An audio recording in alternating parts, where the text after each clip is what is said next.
Operation devil হান্টের তৃতীয় দিনে গাজীপুরে অন্তত ৮১ জনকে গ্রেপ্তার করা হয়েছে। মেট্রোপলিটন পুলিশের ৮টি থানা এলাকা থেকে ৬৯ জন এবং জেলা পুলিশের 5টি থানা এলাকা থেকে 12 জনকে গ্রেপ্তার করে। এ নিয়ে গত 3 দিনে অপারেশন ডেভিল হান্টে অন্তত 261 জনকে গ্রেপ্তার করা হলো। এর মধ্যে সাবেক মুক্তিযুদ্ধ বিষয়ক মন্ত্রী আ.ক.ম মোজাম্মেল হকের বাড়িতে বৈষম্য বিরোধী ছাত্র জনতার উপর হামলা ও মারধরের ঘটনায় দায়ের করা মামলায় এ পর্যন্ত মোট 107 জনকে গ্রেপ্তার দেখানো হয়েছে। গ্রেপ্তারকৃতদের মধ্যে মোজাম্মেল হকের আত্মীয় স্বজনও রয়েছে।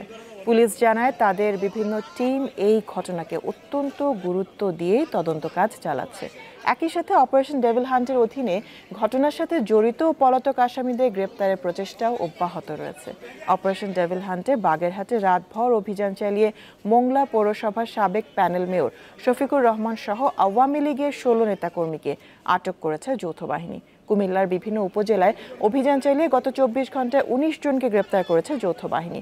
গত 24 ঘন্টায় ময়মনসিংহে জেলা জুড়ে অপারেশন ডেভিল হান্টের অভিযানে 23 জনকে গ্রেপ্তার করেছে পুলিশ। ফেনীতে অপারেশন ডেভিল হান্টে আওয়ামী লীগ ও সহযোগী সংগঠনের 18 নেতাকর্মীকে গ্রেপ্তার করেছে আইনশৃঙ্খলা বাহিনী।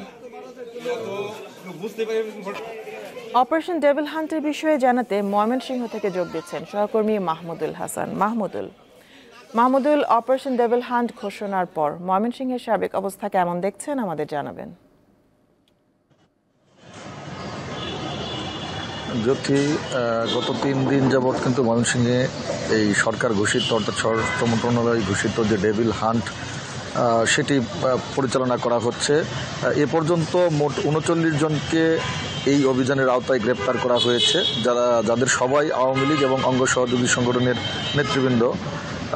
গত 24 ঘন্টায় কিন্তু 23 জনকে গ্রেপ্তার করা হয়েছে। এর মধ্যে সবচেয়ে বেশি গ্রেপ্তার হয়েছে ময়মনসিংহ জেলা সদরে, এখানে 10 জন গ্রেপ্তার করা হয়েছে। পাশাপাশি জেলার যে অন্যান্য উপজেলা এবং থানাগুলো রয়েছে সেখান থেকে মোট এই 23 জনকে গ্রেপ্তার করা হয়েছে। যদি আরেকটি বিষয় জানিয়ে রাখি, এ পর্যন্ত 5ই আগস্টের পরে ময়মনসিংহের 14টি থানায় এ পর্যন্ত 51টি মামলা হয়েছে, রাজনৈতিক মামলা। এই মামলায় মোট 600-রও বেশি আওয়ামী লীগ এবং অঙ্গ সহযোগী সংগঠনের নেতাকর্মীদেরকে গ্রেপ্তার করা হয়েছে। পুলিশ আমাদেরকে জানিয়েছেন যে আসলে অপারেশন ডেভিল হান্ট কর্মসূচির আগে থেকেই কিন্তু তারা যে আওয়ামী লীগের যারা নেতাকর্মী রয়েছে তাদের বিরুদ্ধে নিয়মিত অভিযান তারা পরিচালনা করছেন।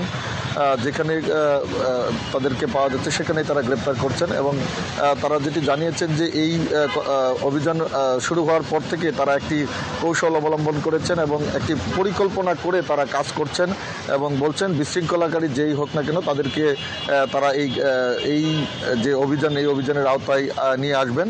আমি কিছুক্ষণ আগে দেখেছি যে গত 24 ঘন্টা যাদের গ্রেপ্তার করা হয়েছিল কিছুক্ষণ আগে তাদেরকে আদালতে পাঠানো হয়েছে।